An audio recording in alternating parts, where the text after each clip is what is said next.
SW road version 2 को last ट्युटोरियलमा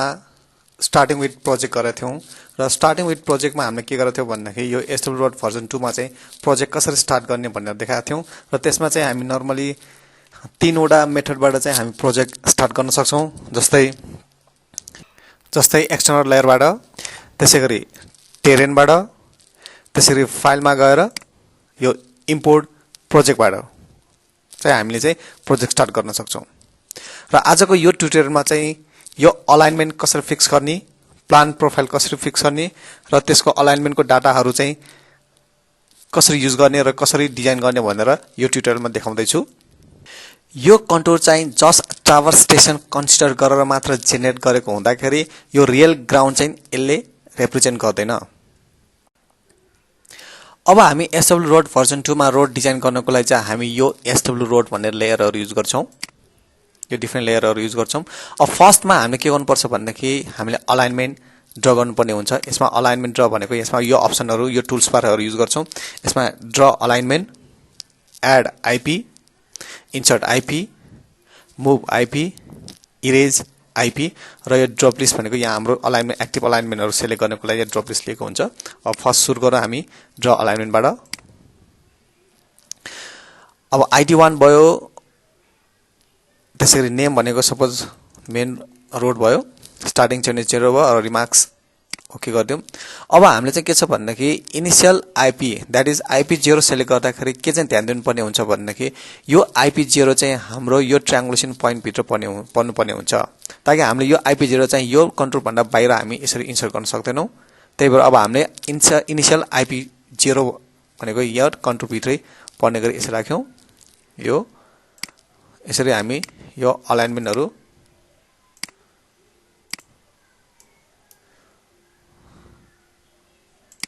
यसरी हाम्रो यो अलाइनमेन्ट सकिसकेपछि ड्रग सकिसकेपछि हामी एन्डिङको लागि चाहिँ राइट क्लिक गर्छौं यसरी चाहिँ यो हाम्रो अलाइनमेन्ट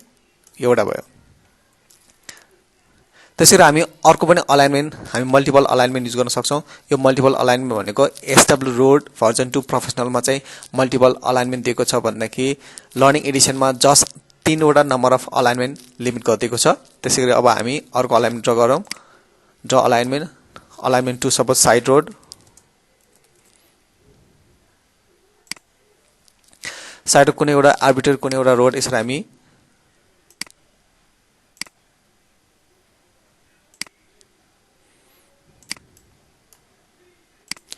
राइट क्लिक गरेर हामी कमान्ड एन्डिङ गर्न सक्छौं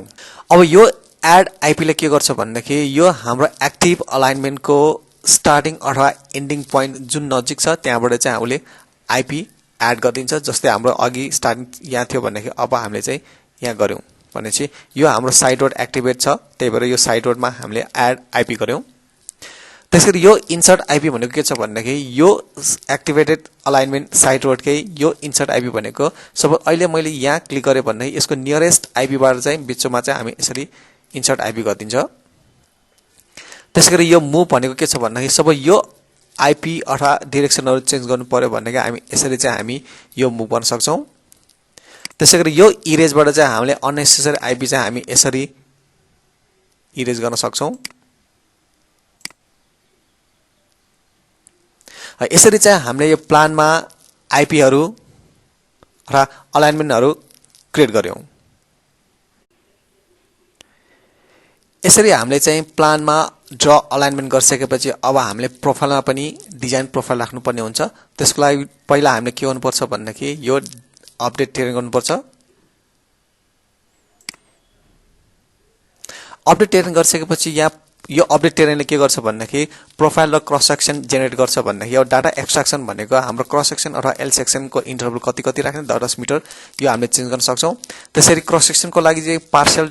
left distance 15 metre right 15 metre छ त्यसरी अर्को अप्सन छ इन्क्लुड कर्व BCMC EC भनेको के छ यदि हामीले यहाँ टिक गरेको खण्डमा के छ भन्दाखेरि हरेक ECMC BC मा पनि क्रस सेक्सन दिने भयो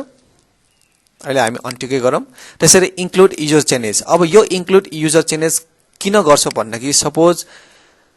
कुनै एउटा यो हाम्रो यो बीचमा कुनै एउटा 10 को मल्टिपल अथवा BC MC EC मा कुनै एउटा पोइन्ट पर्दैन तर यहाँ भएको अन्डुलेसन चाहिँ हाम्रो रिमार्केबल छ भन्दाखेरि त्यो अन्डुलेसन पोइन्टमा पनि हामीले क्रस सेक्सन निकाल्न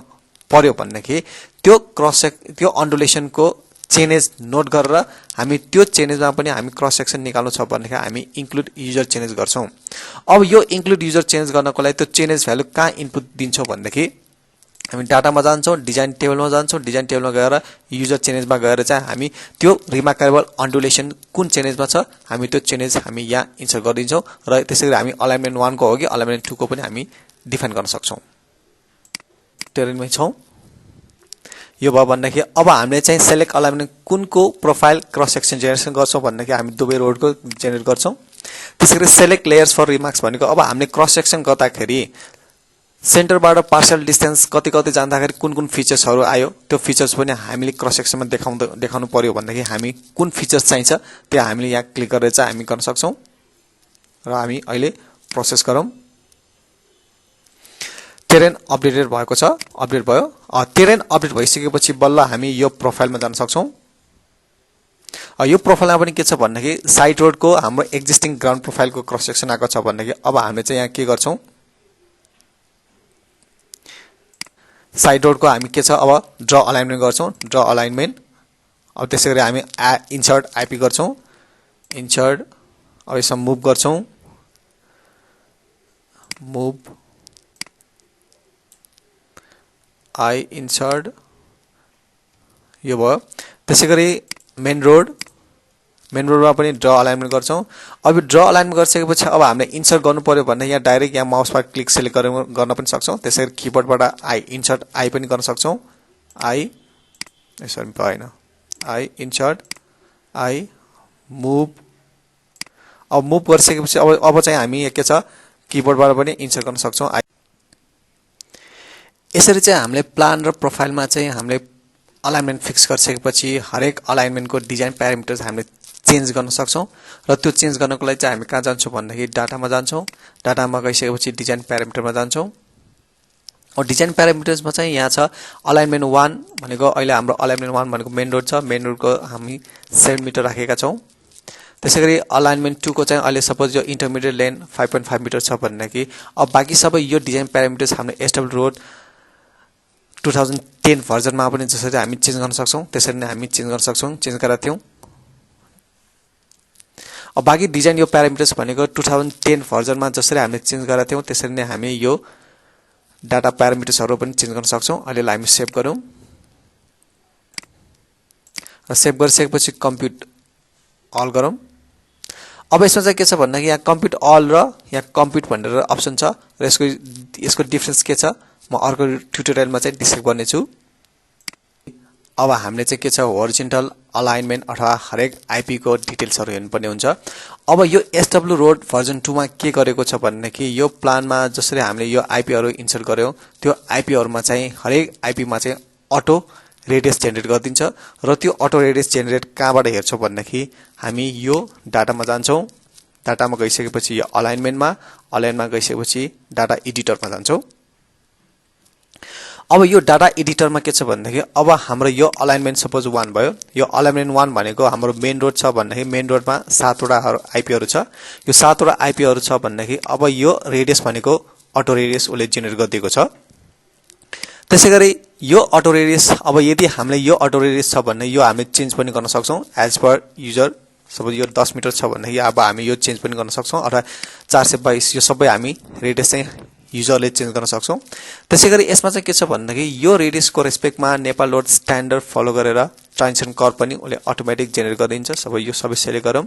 यो ट्रान्जिसन कर्व भित्र सेलेक्ट कम्प्युट सेलेक्टेड भनेको यदि हामीले कुनै एउटा आईपी मात्र यसरी सेलेक्ट गरेको छ भन्दाखेरि कम्प्युट सेलेक्ट गर्छौं। यसरी यो भनेपछि यो कर्वमा चाहिँ हामी यो ट्रान्जिसन कर्व भएन। सपोज यहाँबाट चाहिँ हामी कम्प्युट अल गर्छौं। यसै चाहिँ यो गर्दाखेरि यो 7 वटा आईपी मा चाहिँ हाम्रो ट्रान्जिसन कर्व नेसेसरी भएन। त्यसैगरी यो अलाइनमेन्ट 2 मा पनि हामी चेक गर्न सक्छौं। यो अलाइनमेन्ट 2 मा पनि हामी ट्रान्जिसन कर्व हामी कम्प्युट अल गर्न सक्छौं। यसमा पनि नेसेसरी भएन। यदि नेसेसरी छ भने यहाँ क्याल्कुलेसन गरिदिन्छ। त्यसैगरी यसमा अर्को मेनु छ यो एड मेनु भनेको यदि हामीले कुनै एउटा अलाइनमेन्ट क्रिएट गर्नु पर्यो भनेदेखि हामी एड गर्न सक्छौं र त्यो एडेड अलाइनमेन्ट को डाटा आईपी XYZ हामी इम्पोर्ट गर्नु पर्यो भनेदेखि यो एक्सेल बाट इम्पोर्ट गर्नु पर्यो भनेदेखि हामी इम्पोर्ट गर्छौं त्यसैगरी अब हामी यो रिप्लेस भनेको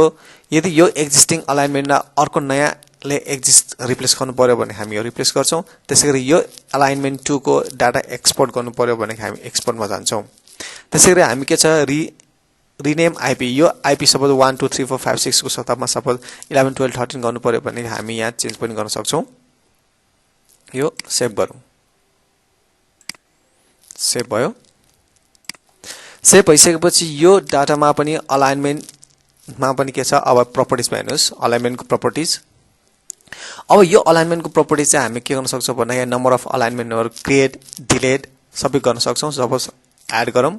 एड गर्दाखेरि के सोधेको छ भन्दाखेरि is new alignment offset of any of the old one भनेको के छ भन्दाखेरि यो एडले के गर्छ भन्दाखेरि एक्जिस्टिङ अलाइनमेन्ट को प्यारलल लेफ्ट अथवा प्यारलल राइटमा चाहिँ अटोमेटिक न्यू अलाइनमेन्ट जेनेरेट गरिदिन्छ यो कहाँ काम लाग्छ भन्दाखेरि सपोज अब हामीले अर्बन रोडतिर मेन रोड सँगसँगै साइडमा चाहिँ हामी के सर्भिस रोड बनाउनु पर्यो भन्दाखेरि त्यो सर्भिस रोड बनाउनको लागि चाहिँ हामी यो एडबाट पनि जान सक्छौं अहिले हामी क्रस गरौँ त्यसैगरी डिलिट भनेको सपोज यो अब यहाँ भएको नम्बर अफ अलाइनमेन्ट चाहिँ हामी डिलिट गर्न सक्छौं अब मेक करेन्ट भनेको कुनलाई चाहिँ करेन्ट गर्न सक्छौं अथवा अन अफ पनि गर्न सक्छौं हामी यसरी चाहिँ अलाइनमेन्ट प्रपर्टिज म्यानेजरबाट पनि गर्न सक्छौं अलाइनमेन्टमा अलाइनमेन्ट इन्टरसेक्सन अब यो अलाइनमेन्ट इन्टरसेक्सनले के गर्छ भन्दा यदि हाम्रो यो डिजाइनमा नम्बर अफ अलाइनमेन्ट इन्टरसेक्ट भएको छ भने यो कम्प्युट इन्टरसेक्सन गरिसकेपछि यो अलाइनमेन्ट इन्टरसेक्सन उले आइडेन्टिफाई गरिदिन्छ र त्यो इन्टरसेक्सनमा चाहिँ हामी जंक्सन स्मुथनिङ गर्ने काम चाहिँ यो अलाइनमेन्ट इन्टरसेक्सन गर्छ त्यसको लागि अब हामी के गर्छौं भन्दाखेरि फर्स्टमा कम्प्युट इन्टरसेक्सन गर्छौं कम्प्युट इन्टरसेक्सन गरिसकेपछि कहाँ रोड इन्टरसेक्ट भएको छ त्यो रोड साइड रोड र मेन रोड इन्टरसेक्ट भएको छ कुन चेन्ज भएको छ भन्दाखेरि अब फिलेटिङ गर्नको लागि चाहिँ डिफल्टमा 10 मिटर राखेको छ भन्दाखेरि एज पर युजुअली चाहिँ हामीले यो रेडियस पनि चेन्ज गर्न सक्छौं र एप्लाई फिलेट गर्छौं एप्लाई फिलेट गरिसकेपछि अब हामी यहाँ रोड विड्थ टिक गरौँ टिक गरिसकेपछि यसरी हाम्रो रोड इन्टरसेक्सन चाहिँ फिलेटिङ भएर आएको हुन्छ र यो हाम्रो इन्टरसेक्सन चाहिँ स्मुथनिङ भएको छ त्यसैगरी अलाइनमेन्टकै अर्कै फिचर्स छ हामी युटिलिटीमा गएर फिचर छ एलिभेटेड ग्राउन्ड यो एलिभेटेड ग्राउन्डले के गर्छ भन्दाखेरि टोटल थिकनेस अफ पेभमेन्ट र सब सर्फेस लेयर को टोटल थिकनेस बराबरको चाहिँ हाम्रो एक्जिस्टिङ ग्राउन्ड प्रोफाइल चाहिँ रेज गरिदिन्छ त्यसैगरी शिफ्ट चेन्जेस भनेको कहिलेकाहीँ हाम्रो सपोज अलाइनमेन्ट 0 बाट सुरु नगरिकन सर्टेन भ्यालुबाट शिफ्टिङ गर्नु पर्यो भन्दाखेरि जस्तै अब 0 देखि सुरु गरेका छौं र 0 देखि हैन कि हाम्रो चाहिँ अब 200 मिटर देखि सुरु गर्नुपर्ने छ भन्ने अब हामी 200 मिटर शिफ्टिङ गर्नको लागि हामी यो चेन्जेस शिफ्टिङ गर्छौं अब जस्तै सपोज शिफ्टिङ अब हाम्रो अलाइनमेन्ट 1 अब सपोज अलाइनमेन्ट 2 मा हामी शिफ्टिङ गरौँ पहिला अलाइनमेन्ट 2 चाहिँ अब 0 देखि सुरु गरेको छ भन्ने अब यहाँ हामी चाहिँ सपोज शिफ्टिङ गर्छौं सपोज 100 मिटरले शिफ्टिङ गर्छौं भन्ने अब शिफ्टिङ गर्दाखेरि एप्लाई गरौँ अब हाम्रो यो चाहिँ रिभर्सिबल छैन त्यही भएर चाहिँ अब हामी के छ यसको ब्याकअप ओले बनाइदिन्छ यसरी चाहिँ हाम्रो के छ अलाइनमेन्ट 2 चाहिँ सेम मिटरले शिफ्ट भएको छ भने चाहिँ अलाइनमेन्ट 2 चाहिँ हाम्रो सेम मिटरले यसरी शिफ्ट भएको छ भने चाहिँ पहिला हाम्रो 0 देखि सुरु भएको थियो र अहिले चाहिँ हामी सेम मिटरले शिफ्ट गर्यौं र त्यही अनुसार चाहिँ हाम्रो अलाइनमेन्ट चाहिँ हाम्रो यसरी सेम मिटरले शिफ्टिङ भएको छ त्यसैगरी अर्को छ रिभर्स अलाइनमेन्ट यो रिभर्स अलाइनमेन्ट भनेको के छ भन्दाखेरि हाम्रो स्टार्टिङ पोइन्ट र एन्डिङ पोइन्ट इन्टरचेन्ज गर्नु पर्यो भन्दाखेरि हामी यो रिभर्स अलाइनमेन्टमा जान्छौं र बाकी यो 3D भनेको यदि हाम्रो सबै डिजाइन कम्पोनेन्ट र डिजाइन प्यारामिटर सबै हामी फाइनलाइज गरिसकेपछि हाम्रो फाइनलाइज भ्यू कसरी 3D मा देखिन्छ भनेर हामी यसमा चाहिँ हामी हेर्न सक्छौं